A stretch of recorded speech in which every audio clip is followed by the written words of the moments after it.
Hello, everyone. This is Stephen Massa with the Water Environment Federation. I want to welcome each of you to the Who Moved My Carbon? New Opportunities for Advanced Primary Treatment e-Showcase. Before we begin, I would like to quickly review a few logistics. During this webcast, while you cannot speak directly to the presenters, you will have an opportunity to submit questions by typing your specific question into the GoToWebinar pane that appears on the right-hand side of your computer screen. We will be accumulating these questions and directing them to the presenter at the end. The PDF PowerPoint presentation is now available for downloading at WEF's website and is currently available in the Handouts pane of the GoToWebinar panel. This link was included in the GoToWebinar reminder email sent an hour before the webcast and will be included in the follow-up email sent 24 hours after the webcast has ended. We will be recording this e-Showcase. The recording link will be available on the webcast website 24 hours after the webcast has ended. PDH credits are not available for this event. Please note that today's event is an e-Showcase and does not necessarily reflect the views of the Water Environment Federation. If you have any additional questions after the webcast has ended, please email webcasts@wef.org. Today's speaker is Sergio Pino-Jelcic.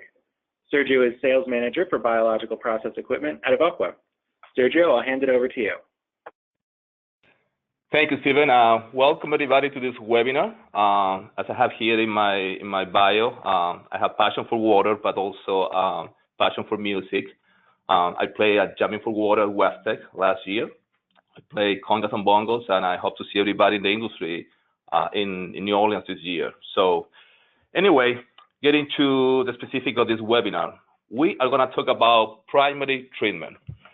And I'm pretty sure we're all familiar with the scheme that we see on the screen right now for primary qualification, probably one of the oldest unit operations that we have in our industry that hasn't evolved in many, many decades. We have been busy developing secondary treatment, tertiary treatment, but for primary treatment, we have relied on qualification for, again, more than a century. But recently, I would say in the last 5 to 7 years, the industry in general is looking at different technologies to enhance the primary treatment to get more performance in a smaller footprint. And this is mainly driven by a new way how we see BOD, organics, carbon coming to the treatment plant. Originally, it was a pollutant, our enemy. Right now, I think the industry is turning to a resource, how we can use it in a treatment plant. And that is the result, really the reason of the name of this webinar, Who Moved My Carbon? So again, we'll see what the industry is doing for advanced primary treatment and what Evoqua has developed as a technology that I want to focus in the next 30 minutes. So when we look at this scheme with primary qualification, we're all familiar with about 30% BOD removal. And when we map the impact of BOD around the treatment plant, we can identify a few key aspects. Number one, we know that BOD that goes to the aeration basin generates oxygen demand. Aeration power is probably the highest O&M cost for any utility, and most of that is due because BOD is aerobically oxidized. So we know that there is a high O&M portion as a result of BOD oxidation. We also know that BOD needs treatment volume. We need mixed liquid, we need biomass to degrade biologically that BOD that reaches the aeration basin. That means we need infrastructure to accommodate that organic load coming to the aeration basin. We also know that BOD is required for biological nutrient removal, biological phosphorus removal, and denitrification. We also know that BOD can generate biogas if it's sent to anaerobic digestion. So when we start looking at BOD holistically around the plant, the impact that it makes in our utility, we start looking at this in a different way. And the industry has adopted a new concept called carbon management. That is, again, the reason why we call this presentation, Who Moved My Carbon? The main question that we have is, can we move organics, BOD carbon, through the treatment plant for its best use as a resource? And what we want to do as an industry is connect three major elements that right now are in any utility in the United States. Number one, infrastructure, probably the highest asset of any utility. We have then energy on the other side, probably the highest O&M cost for any utility, and the process, the critical part to meet our permit, right, to meet our treatment goals. So when we combine these three elements around carbon, we can identify the following elements. For infrastructure, we know that carbon needs treatment volume. As I said before, we typically in the US send BOD organic carbon to aerobic treatment, so we need aerobic basin volume infrastructure. On the energy side, we know that BOD carbon is an energy consumer if we aerobically oxidize it. But we also know that if BOD is sent to an anaerobic digester, we can turn into a commodity, a energy producer element for us. The balancing aspect of carbon around these three elements is that carbon is required for B&R. So certainly, the industry is moving towards new metabolic pathway to down the road potentially minimize the amount of carbon that we need for B&R, but right now is part of a holistic view that balanced equation. So based on this philosophy, the industry is moving towards generating or developing new technologies, advanced primary treatment. And the new concept right now in the industry is carbon diversion. You probably have seen in some conferences, there are sessions around carbon diversion, how we can capture more BOD upfront before it reaches the aeration basin, and hopefully divert that carbon to anaerobic digestion for energy conversion. So let's start defining some of the primary treatment technologies that we have had in our industry for many years. In this table, I want to show first primary treatment categories, starting from the top with conventional primary clarification that I'm pretty sure we're all familiar with.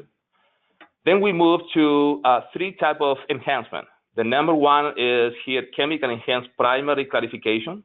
It's just adding coagulants or polymers to the primary clarifiers to enhance the BOD and TSS capture. Then the second enhancement is what we call mechanical enhanced primary treatment, microscreen filters, what is called also in the industry primary filtration. So essentially you put a filter, a physical barrier to capture BOD and TSS up front. And then the next generation of enhancement for this primary treatment is what we call the biological enhanced primary treatment. We have two cases here. The A stage of the AB process. Some of you may be familiar with this configuration. It's mostly used in Europe. I've seen it coming to the US gradually, similar to a two-stage activated sludge process. The second technology under this biological enhanced primary treatment is the Captivator System. So the Captivator System is the focus of this webinar. It was developed in-house by Evoqua, and I want to show you today how that applies to a treatment plant, the applications, and the benefit that we can get out of the Captivator System. I want to expand this table, adding two columns. In the second column, you can see the BOD fraction removed for these different technologies. We're all familiar that the raw BOD matrix coming to a treatment plant has probably three major components: the particulate BOD, the colloidal, and the truly soluble. As you can see in the second column, only the biological enhanced primary treatment are able or have the ability to remove the three major fraction of BOD. Other technologies can tackle the particulate fraction only. The third column here is the removal mechanism. So very simple, the first two relies on sedimentation, relies on gravity to settle, the heavy, the particulate BOD and TSS. The mechanical enhanced, the primary filtration relies on a physical barrier. Again, it's just a filter up front after your head works. And the biological enhanced technologies rely on bioabsorption and bioflocculation, something that is not new, but we are incorporating into primary treatment. After bioabsorption and bioflocculation, we'll have a solid liquid separation that will divert the sludge to digestion and the primary effluent to the aeration basin.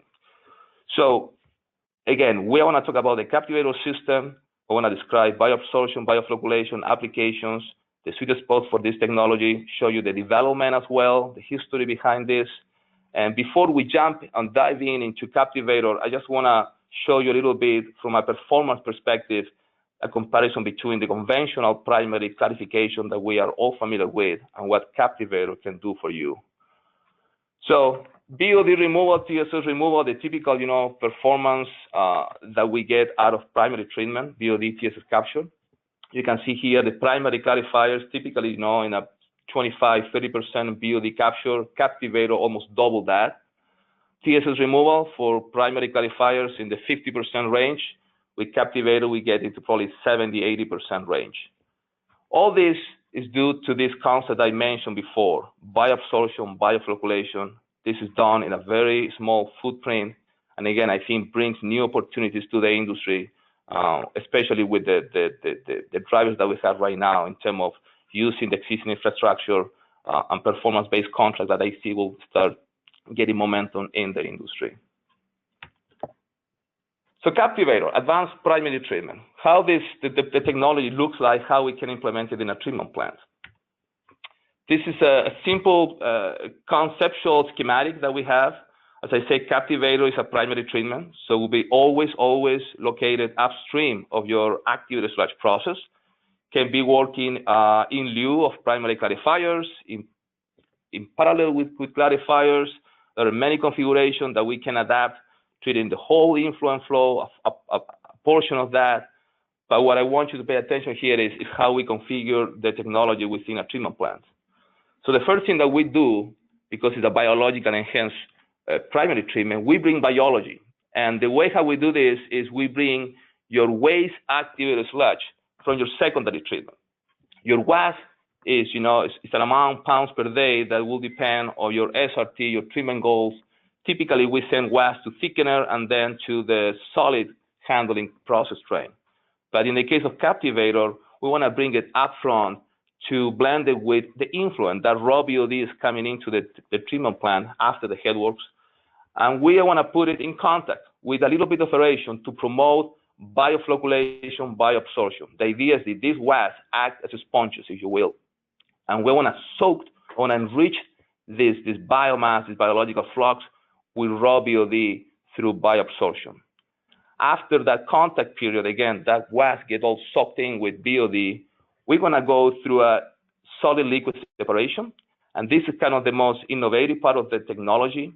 We're using a dissolved air flotation unit. We're all familiar in the industry with that from a thickening aspect. It's been used for decades, mainly to thicken up WAS. And the innovation here is that we're moving that thickener DAF from the solid handling line to the liquid stream to put it up front to separate quickly that WAS that is being blended with influent and send it to digestion. The beauty of the DAF here is that we haven't lost the thickening capability of the unit. So we can generate out of the DAF a floated sludge that is up to 4 to 6% solid without chemicals, and that can be sent directly to anaerobic digestion or any type of sludge treatment that you have. So essentially, again, Captivator is a combination of two units, the contact tank with a little bit of aeration. We promote bioabsorption, bioflocculation, and a solid liquid separation unit with a DAF that also acts as your sludge thickener. Very simple, again, different configuration that we can adapt depending on the challenges of a treatment plan and the treatment goals. So let's go from the first element of the Captivator system, the contact tank, where we promote bioabsorption and bioflocculation. Very simple, the mechanism, we have known this for many, many years. I want to put the total BOD matrix, the raw wastewater with the soluble colloidal particulate BOD in contact with biological flux. And as I said before, that will be your waste activated sludge coming from the downstream process. The WAS has two things that are important for us from a bioabsorption perspective. Number one, have microorganisms that are still active, they're hungry, and they have biopolymers, what is called EPS, extracellular polymeric substances. So all these microorganisms are flocculated with these biopolymers that help us to absorb all that BOD that's coming with the influent into those flux through different mechanisms, mass transfer, uptake, coagulation, enmeshment. Again, we're able to enrich those flux, soak in those flux with BOD.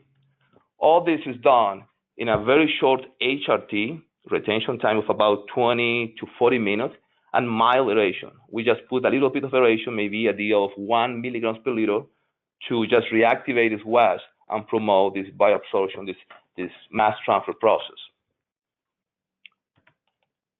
Then we go to the solid liquid separation step. As I said before, probably the most innovative aspect of Captivator, we're bringing that DAF, traditional thickener, to the liquid stream. Why do we do this? Number one, it's a hydraulically efficient unit.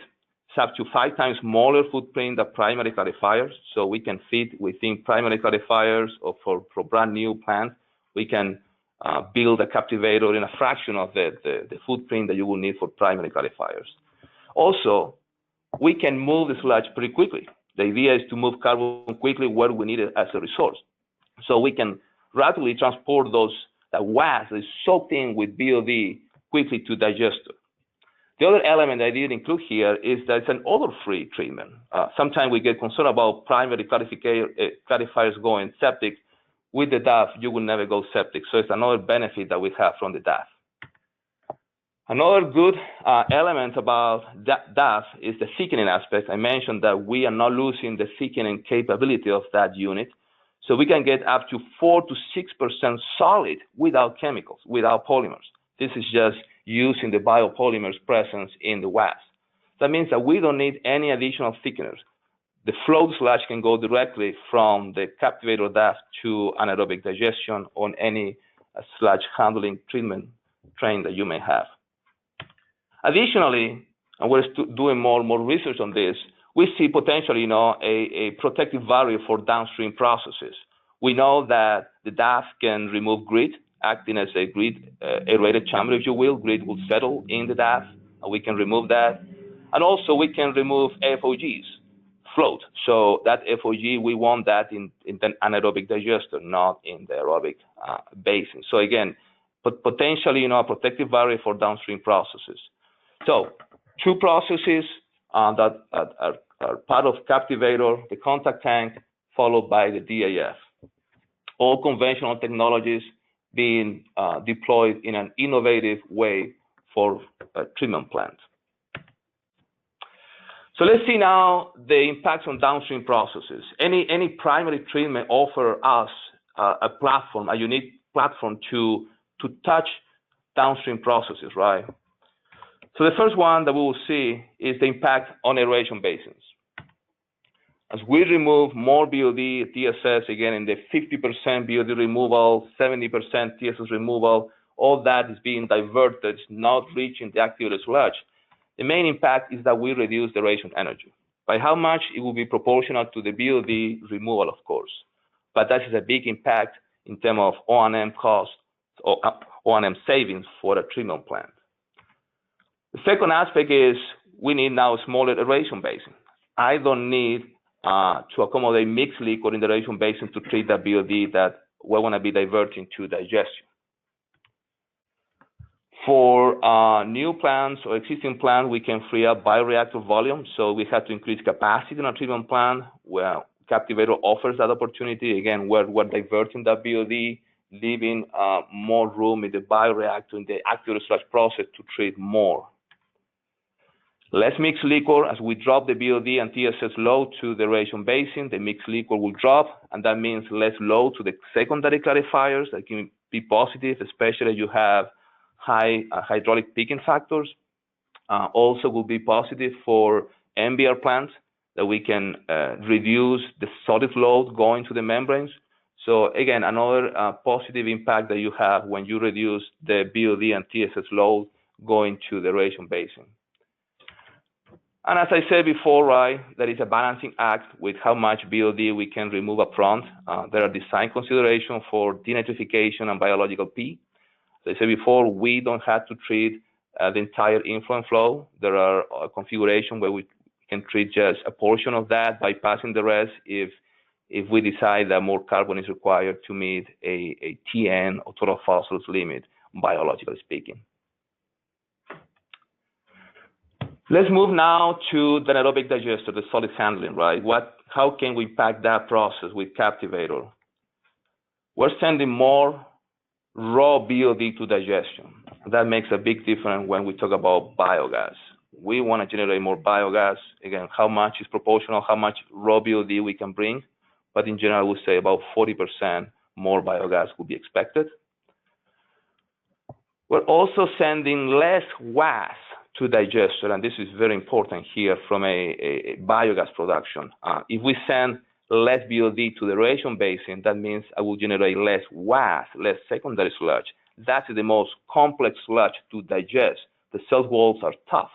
So if we can reduce the amount of waste going to digester, increase the primary sludge, the raw BOD, the easy, simple complex, we will see more biogas and enhanced VS extraction. We're shifting the typical, 50-50 split between primary sludge and secondary sludge in a conventional plant towards something probably in the 70% primary and 30% waste going to digester in that range. So again, that promotes more raw BOD to digestion, easy to digest and biodegrade. The protective barrier, we have, we're studying more the grit removal aspect. If we can capture grit up front, I would say less grit to digestion, it's more usable volume in those digesters, and certainly, a big savings in fewer cleanings per year for large utilities. Now let's move towards the sludge thickening. As I said, Captivator is also a combination of sludge thickening. We don't need separate sludge thickeners because we can deliver right off the Captivator DAF 4 to 6% thickened solids without chemicals. And this is very important when you look at your MPV. There are big substantial O&M savings when you factor in the no need to have polymers and thickeners. Some people ask, well, your DAF in the Captivator system will need energy. When we run MPVs, what we have learned is that, again, without thickening, the energy, the polymers, will offset the little energy that you need in the Captivator DAF. Applications, plants with primaries, this is a natural fit, right? This is a primary treatment, so you want to enhance your primary clarifiers. We can look at Captivator biosolid upgrades. Anything that you want to do with digestion thickeners, it's an opportunity to look at Captivator, how we can simplify that upgrade or get more out of existing infrastructure. Any utility thinking about beneficial use of biogas in terms of energy or heat recovery, we can look at Captivator as we can bring more of that raw BOD to digestion. Construction cost savings, another area I think the industry is looking at. Plant expansion, if we can free up tanks in the aeration basin by diverting more BOD to digestion, that can give you the ability to bring more flow, more load to the existing infrastructure. Conversion of RBC, trickling filter, high purity oxygen plant to activated sludge, we see more of that. And certainly, new construction can be now smaller with an advanced primary treatment.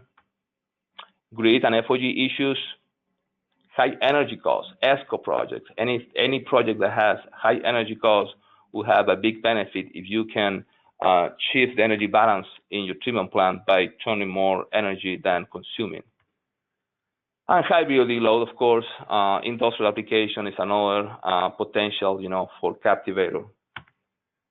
In terms of development, just to tell you the story, the development that we have gone through, this was developed in-house by Evoqua with several pilots, Bethlehem, Pennsylvania, Commonwealth here in Wisconsin.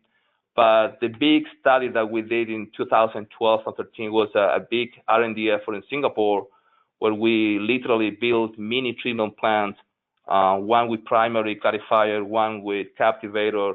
You can see here some pictures. We even have a digester with a gas holder. So that was a holistic view of the treatment that validated our designs and benefits. Quickly summary on Singapore, one of the cool things that we did was a complete COD balance, a carbon balance. You can see here the conventional system with primary clarifiers versus Captivator. I want you to be focused on that COD balance in this table. The baseline versus Captivator, how much of that COD, the carbon was aerobically oxidized versus how much was turned into biogas. As you can see here, with Captivator, we're diverting more of that COD towards biogas compared to the baselines that is mostly aerobically oxidizing that COD. So again, prove the concept, prove the performance that we can actually capture more BOD up front. This is our full-scale plant, Agua Nueva in Arizona. It was a design, build, operate project starting in 2013-14.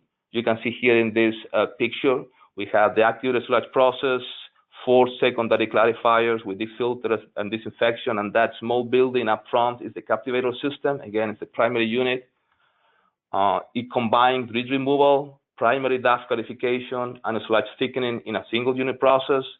And for the design build team, allow them to save about $75 million over previous estimate on a 20 years NPV evaluation.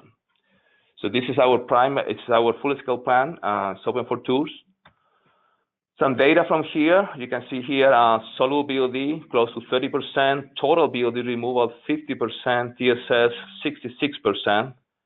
Other key data for the design build teams that really giving the edge to win this project: 65% footprint reduction compared to primary clarifiers, big plus for the design build team.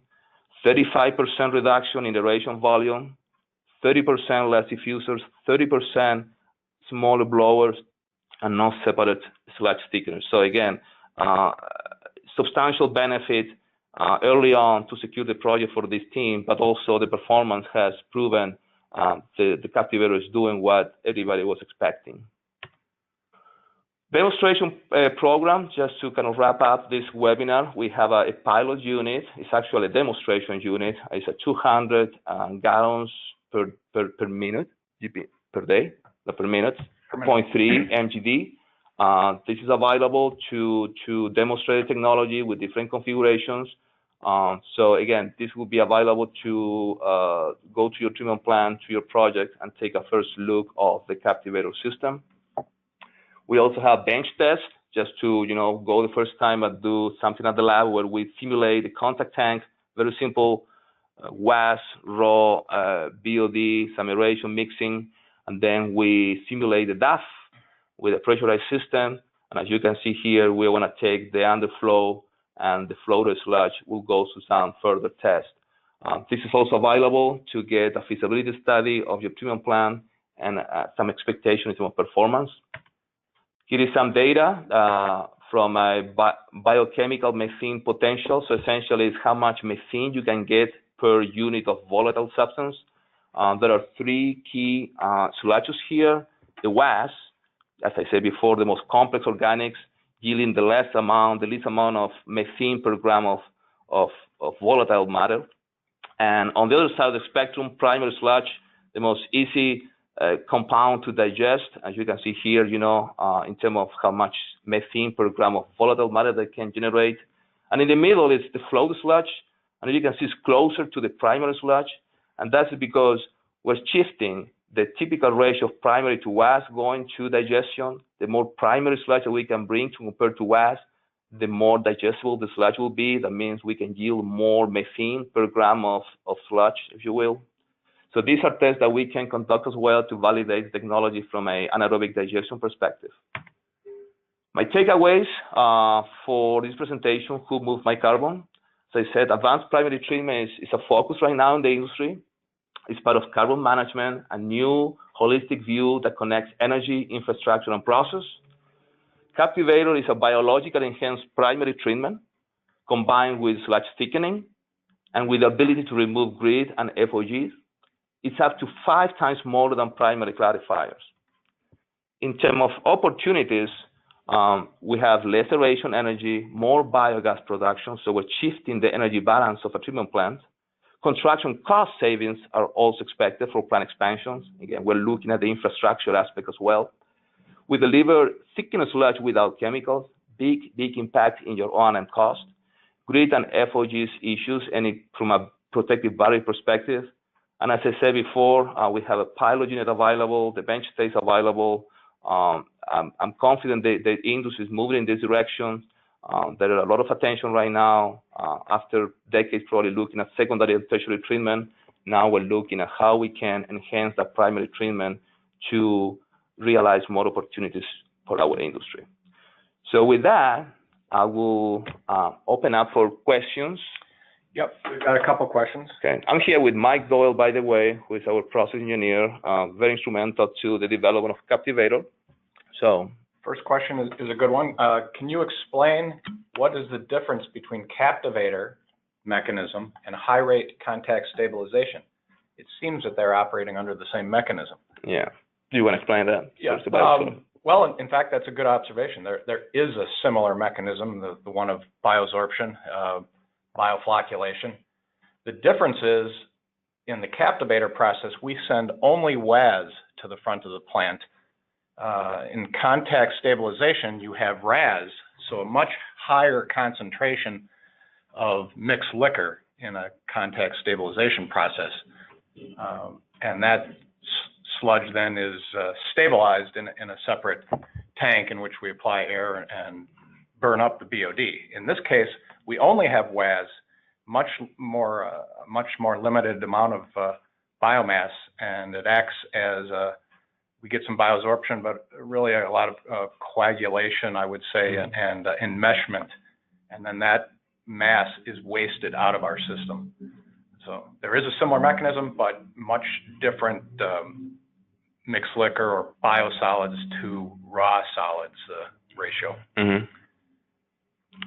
Do we have another question? The second question is, are there any pilot or full-scale installations of Captivator in a plant with BNR to remove nitrogen and phosphorus? If so, what % removal of BOD do you suggest with this system in place? Mm-hmm. Well, Agua Nueva, the full-scale plant in Arizona, they have a TN of less than 10, I believe. And the biological process was configured with a step feed by CH2M Hill. And so it's all depend on your TN target, I would say, how much BOD is coming in. Right.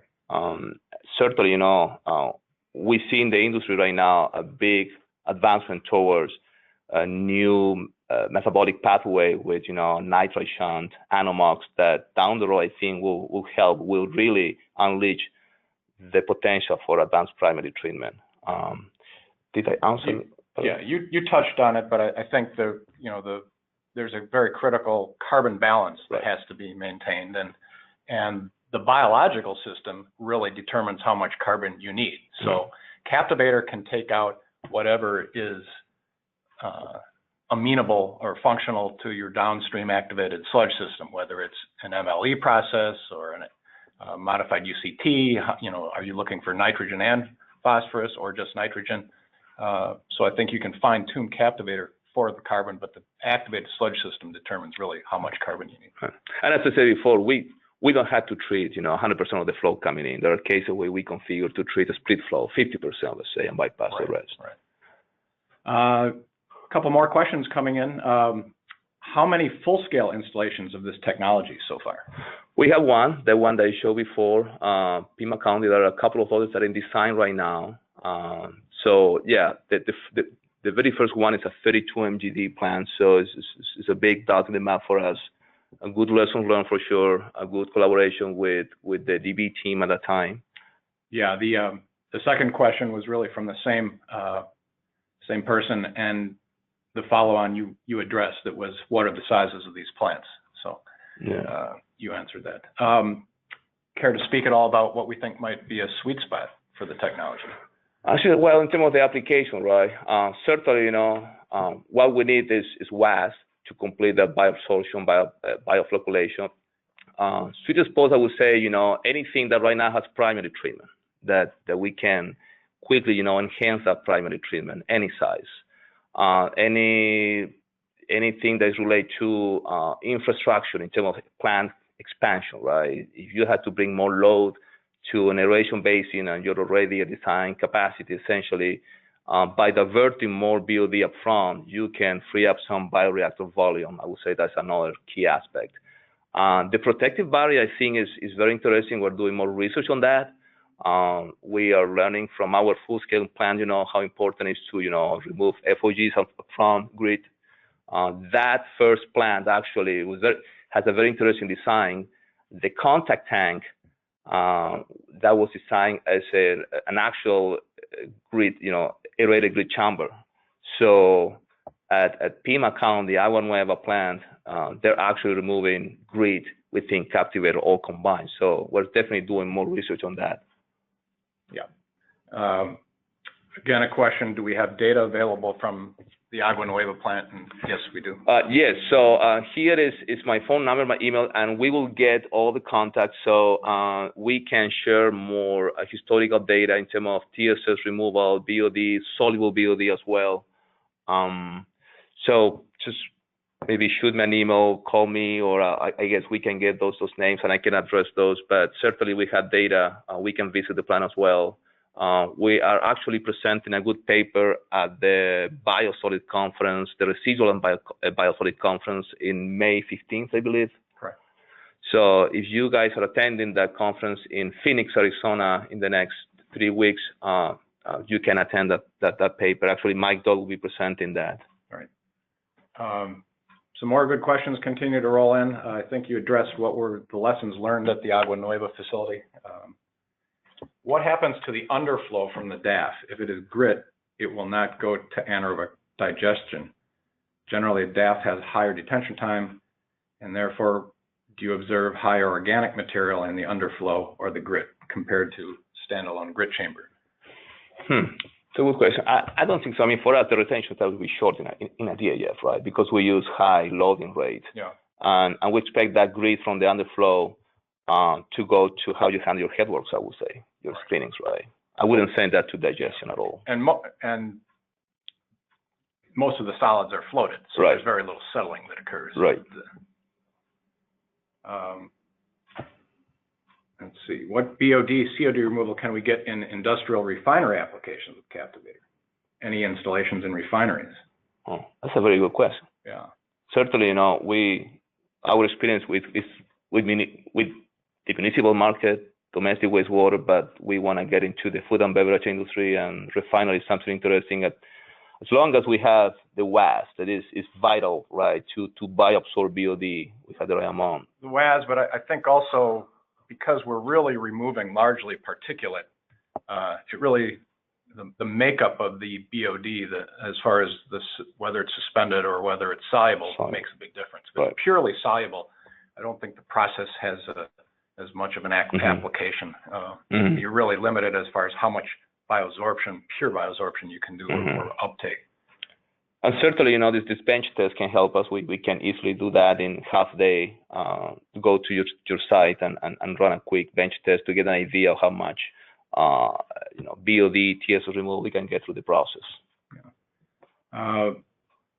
Another good question. By moving more carbon to the digesters, would you need additional digester capacity to deal with the higher loads? Oh, very interesting. We haven't seen that at all. You want to address that? Well, in fact, yes, you do. If it's more biodegradable, so it does degrade at a high rate. But if you're shooting for, say, a 20-day SRT, you are going to have more sludge volume and nominally larger digesters as well. For retrofit purposes, we often see that there's excess digester capacity, sometimes running at 30-day retention time or longer, so we can put the process in and still have plenty of digester capacity to accommodate the process. At least the project that we have worked, and they haven't increased the digestion capacity at all. Do you remove grit from this sludge stream before the digester, and do you not include grit removal before the Captivator? I think we address that, but so essentially, what we can do, and we've done in our full-scale plan, is design the contact tank as a grit-aerated chamber.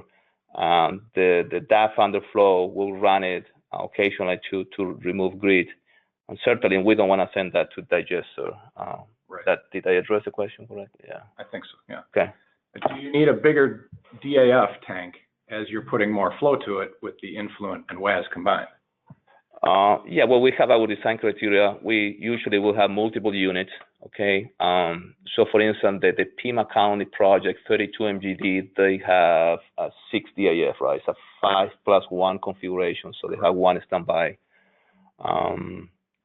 So, yeah, essentially, we have a DAF that we developed at Evoqua in the mid-90s that were, as a thickener, and that allow us to go to 5,000 gallons per day per square foot at average. That's our typical loading rate. At peak, we can push maybe to 10,000, 12,000 gallons per day per square foot. And as I said, for a proper design, we like to have multiple units, maybe 2 for a small plant, maybe 6 for a larger plant or more. Do we have any other? What screening size is recommended before captivation? Very good question. So, lesson learned, certainly, when we have done pilots, we struggle with that a little bit, but in full scale, we think that, half inch should be okay. Right now, the industry is moving towards putting fine screenings anyway. The big difference with primary filtration here is that, Captivator will never choke, if you will. There is no a filter or barrier there. So we don't expect any issue with that. Right. Do you have any other questions? I think we've come to the end of our questions that are currently in queue. Okay, yeah. And I think we have 3 more minutes for closing up here.